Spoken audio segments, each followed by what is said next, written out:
আজ আমি রান্না করব মাশরুম। মাশরুমটা প্রথমে জল দিয়ে ভালো করে ধুয়ে নিয়েছি, তারপরে সিদ্ধ হতে দিয়েছি। মাশরুমটা সিদ্ধ হয়ে গেলে গোটা জিরা ও গরম মশলাটা ভেজে নেব। এরপর কড়াইতে দিয়ে দিচ্ছি তেল।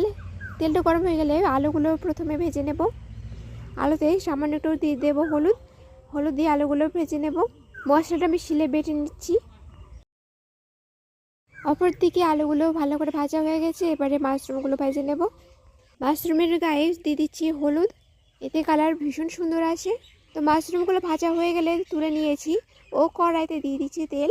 তেলটা গরম হয়ে গেলে দিয়ে দিচ্ছি গোটা গরম মশলা, একটা তেজপাতা ও একটা শুকনো লঙ্কা, আর দিচ্ছি ফোড়নের জন্য জিরা ফোড়ন। ফোড়ন দিয়ে সুন্দর সেন্ট বার হলে দিয়ে দেবো পেঁয়াজ আর লঙ্কা বাটা। আর যে মশলাটা আমি শিলে বেটেছিলাম সেটা আমি দিয়ে দিচ্ছি। এর মধ্যে আছে গরম মশলা আর আদা রসুন বাটা।